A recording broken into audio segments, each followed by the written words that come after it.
할렐루야. 2021년 새해가 밝았습니다. 지난 한 해 베풀어 주신 은혜에 감사드립니다. 한 해 동안 지켜주시고 보호해 주시고 인도해 주신 하나님 아버지께 영광을 돌립니다. 동시에 2020년 한 해 동안 주님 안에서 묵묵하게 변함없이 성실하게 동행해 주신 우리 성도님들께도 감사를 드립니다. 여기까지 우리를 인도하신 에베네셀의 하나님이 올 한 해도 우리의 모든 것을 보시고 아시며 예비하실 줄 믿습니다. 여호와 이레의 하나님을 기대하며 우리 하나님 아버지께 먼저 감사의 고백을 드립시다. 하나님, 2021년 새해를 주셔서 감사합니다. 우리 다 함께 고백해 보겠습니다. 하나님, 2021년 새해를 주셔서 감사합니다. 옆에 계신 분들과도 인사합니다. 올해도 같이 동행할 수 있어 감사합니다. 올해도 같이 동행할 수 있어 감사합니다. 올해 우리 교회의 표현은 하늘에서 단비 내리고입니다. 표현은 보통 어떤 의견이나 주장을 알리기 위해 간결하게 표현하는 짧은 어구를 말합니다. 슬로건이라고도 하는데 주로 다짐이나 어떤 행동을 촉구하는 문장으로 만드는 것이 보통이죠. 그런데 하늘에서 단비 내리고 이런 표현은 표어로서는 잘 어울리지 않아 보입니다. 그런데 왜 이렇게 정했을까요? 지난 3년 동안의 우리 교회 표어를 보면 오라 우리가 힘써 여호와를 알자 성령을 따라 행하리니 예수의 마음을 품으라 이런 내용이었습니다. 단계적으로 생각하면 하나님, 성령님, 예수님 삼위일체 하나님에 대해서 알았으니 이제 어떻게 살 것인가 하는 것이 순서입니다. 늘 말씀드리지만 인생에는 크게 세 가지 질문이 있습니다. 나는 누구인가? 하나님은 누구신가?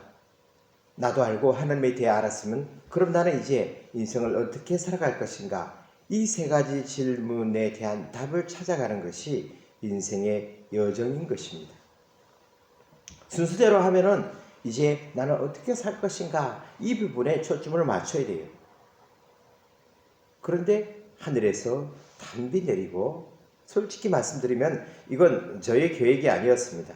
작년 12월에 달력을 주문하면서 이리저리 많이 고민을 했습니다. 달력을 주문하려면 다음에 표어를 넣어야 하는데 표어를 먼저 정해야 달력을 주문할 수 있기 때문입니다.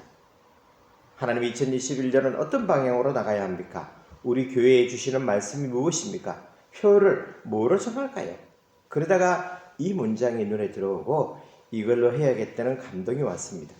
지금 생각해보면 그동안 우리가 3년 동안 하나님, 예수님, 성령님에 대해 배웠으니까 그 삼위일체 하나님을 경험하는 한 해가 되어야 더 확실하게 우리가 전진할 수 있으니까 하나님께서 아마 이 한 해를 복을 경험하는 그런 한 해로 주신 것이 아닌가 하는 생각이 그런 생각이 듭니다. 그런데 사실 고민은 좀 많았습니다. 하늘에서 단비 내리고 라는 표현은 정했지만 올 한 해 단비가 안 내리면 어떡하지? 권사님, 집사님들의 가정에 또 일터에 단비가 내려서 뭔가 눈에 보이는 결과들이 나타나야 할 텐데 2021년을 마무리하면서 하늘에서 단비가 내리기는 뭐가 내려? 라고 푸념하면서 마치면 안 되잖아요. 그런 걱정들 때문에 좀 피하고 싶은 주제였어요. 예를 들어서 어떤 행동을 촉구하는 것을 하면은 책임이 누구에게 있는 거예요? 그렇죠. 예. 나와 여러분들에게 있는 것이죠. 근데 하늘에서 단비 내리고는 책임이 누구에게로 돌아가는 거예요? 하나님께로 돌아가는 거예요. 그래서 계속 이 주제를 피하고 싶었습니다만도 감동을 계속 주시는 바람에 그냥 정하고 말았습니다. 그리고 또 어떻게 생각해 보면은 제 마음 깊은 곳에서 또 여러분의 마음 깊은 곳에서 늘 이런 요구가 있었던 것 같기도 합니다. 우리 기도하는 마음으로 한번 고백해 봅시다. 하늘에서 단비 내리고 하늘에서 단비 내리고 아멘. 이 표현은 두 군데서 빌려왔습니다. 하나는 오늘 우리가 읽은 성경 시편 65편 10절입니다. 같이 읽어보겠습니다. 주께서 밭고랑에 물을 넉넉히 대사 그 이랑을 평평하게 하시며 또 단비로 부드럽게 하시고 그 싹에 복을 주시나이다. 우리 모두 이제 이 1년의 인생 농사를 시작하게 되었는데 농사를 잘 짓게 되는 세 가지 조건이 있다고 합니다. 첫째는 좋은 땅이요. 둘째는 농부의 열심. 세 번째는 햇빛과 비가 적당히 내려야 한다고 합니다. 첫째, 좋은 땅은 우리가 살아가는 땅이 좀 안 좋은 땅이라도, 농사 지을 땅이 좀 안 좋은 땅이라도 개간하여서 옥토로 만들면 됩니다. 둘째, 조금 게으를지라도 열심히 노력하면 극복할 수 있습니다. 그런데 세 번째, 햇빛과 비는 내 손에 달린 게 아니죠. 전적으로 오직 누구의 손에 달려 있습니까? 맞습니다. 오직 하나님의 손에 달려 있습니다. 내가 아무리 노력하고 애쓰지만 정작 나와 여러분들의 인생의 가장 중요한 자원은 누구에게 달려 있어요? 하나님께 달려 있는 줄 믿습니다. 지난 31일 날, 1월 1일 새벽에 송구 영신 예배를 집에서 드릴 때 이 성경을 읽었습니다. 하은이가 중간에 물었습니다. 아빠, 단비가 뭐예요? 갑자기 설명하려니까 잠깐 말문이 막혔습니다. 여러분, 단비가 뭐죠? 하늘에서 단비를 내려주시고 그래야 우리가 살 수 있다고 얘기하는데, 내가 원하는, 우리가 기다리는 그 단비는 정작 무엇입니까? 하은이의 질문에 공감이 갔습니다. 비면 그냥 비지, 단비가 또 뭐야? 다른 말로 하면 하은이는 아직 단비에 대한 경험이 없기 때문에 당연히 나올 수밖에 없는 질문이었습니다. 어쩌면 우리도 비슷할지도 모릅니다. 땅에 내리는 단비는 이해하지만 내 인생에 내리는 단비, 특히 하늘에서 내리는 단비는 구체적으로 맞아보지 않아서, 그 단비를 마셔보지 않아서 설명하기가 애매한 것일지도 모릅니다. 단비의 단어적인 뜻은 꼭 필요한 때에 적당하게 내리는 비입니다. 꼭 필요한 때에 적당하게 내리는 비. 별로 달달하게 느껴지지도 않고 확 와닿지도 않지만 조금만 더 생각해 보면, 조금만 더 되새겨 보면 정말 단비가 단비구나 하는 깨달음이 옵니다. 꼭 필요한 때에, 와야 하는 시기에, 필요할 때, 없으면 안 돼, 바로 그때 내리는 비가 단비입니다. 적게 오면 아쉽고 입맛만 다시게 되고 더 갈증을 일으키는 법이죠. 또 많이 오면, 너무 과하면 농사를 마치고 추수를 방해하고 과일들이 단맛을 잃어버리게 됩니다. 너무 많이 와서 홍수가 나면 말짱 도루묵이 되기에 말 그대로 적당하게 내려야 진짜 단비가 되는 법입니다. 다른 표현이지만 잠언에 보면은 경우에 합당한 말은 아로 새긴 언쟁반의 검사가니라 라는 말이 있습니다. 정말 그때에, 그 시기에 꼭 맞는 말이 얼마나 아름다운지 잘 표현해주는 주옥 같은 잠언입니다.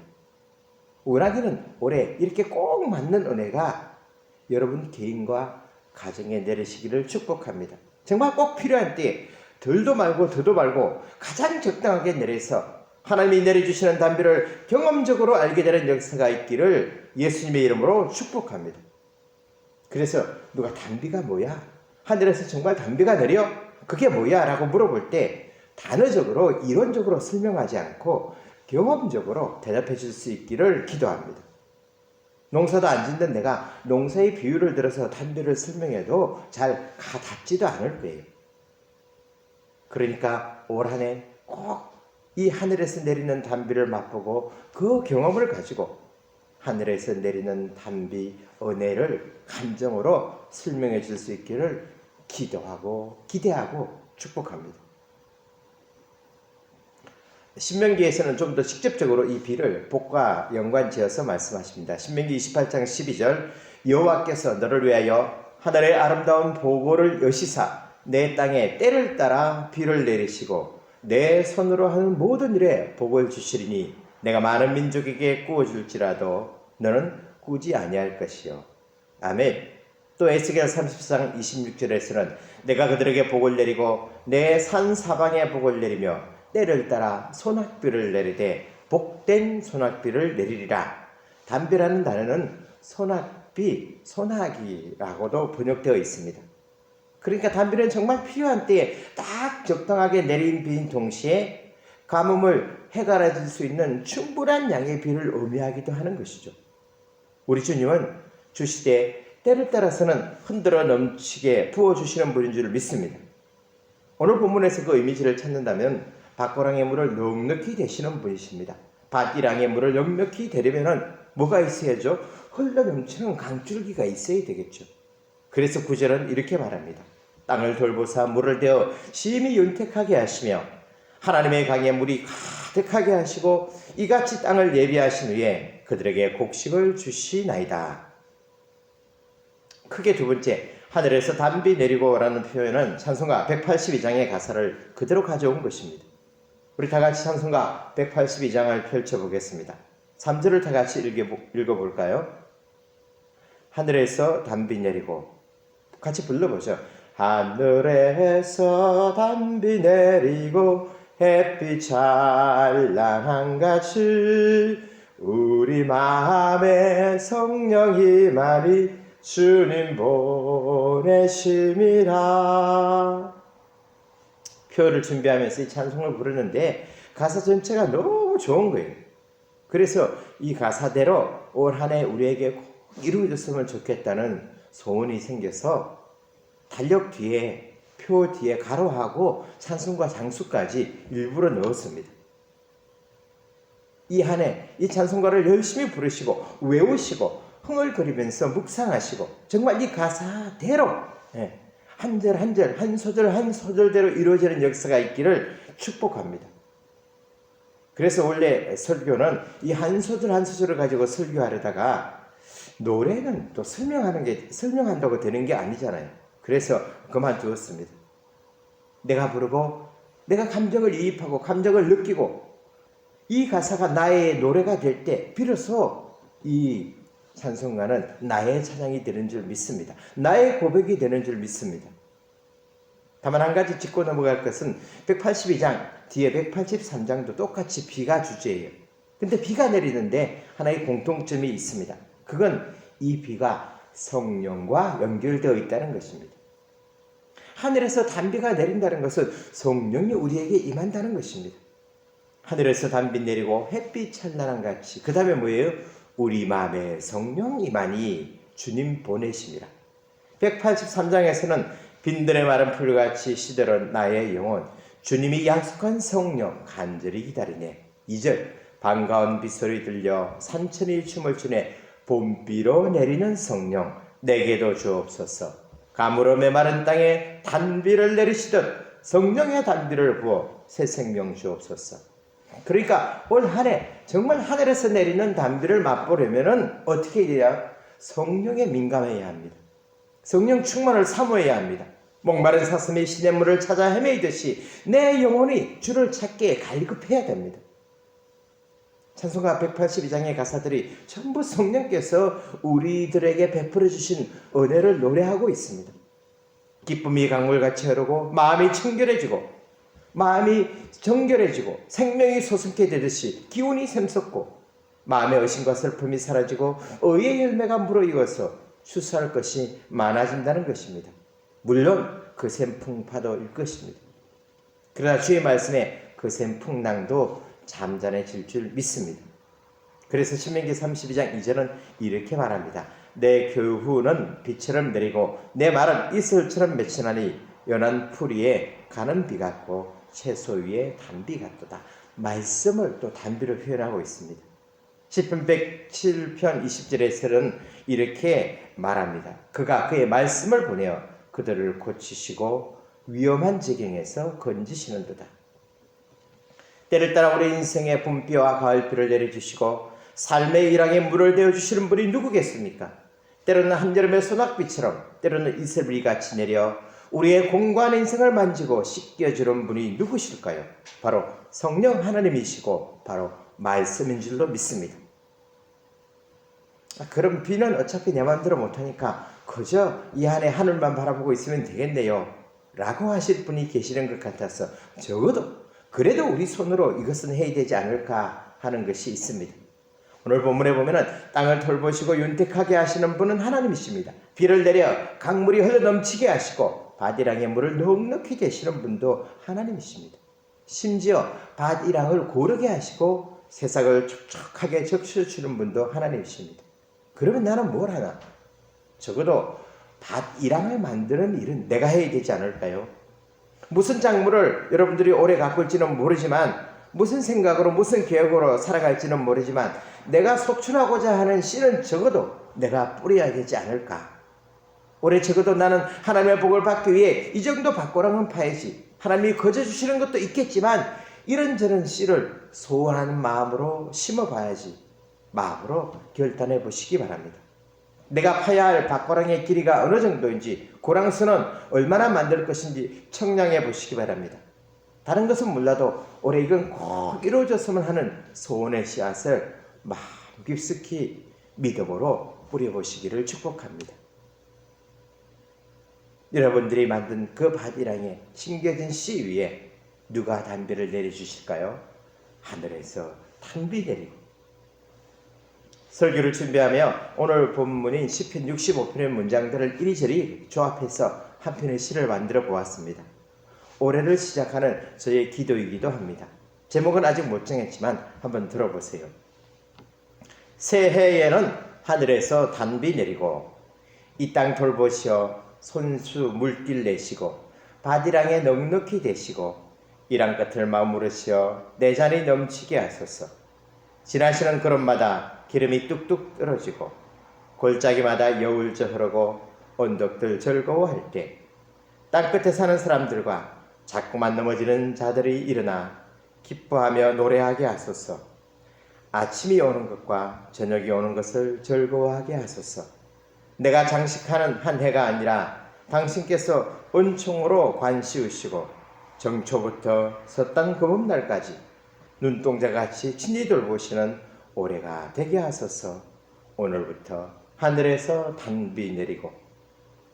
마지막 부분에 아침이 오는 것과 저녁이 오는 것을 즐거워하게 하소서. 그것은 8절에서 가져온 거예요. 원래 시에는 없었는데 주께서 아침이 되는 것과 저녁이 되는 것을 즐거워하게 하시며, 이 내용이 나중에 눈에 들어왔어요. 그러면서 정말 하늘에서 내리는 단비를 맛보는 사람들은 매일 아침이 오고 저녁이 오는 것을 기다리고 즐거워할 수 있겠구나.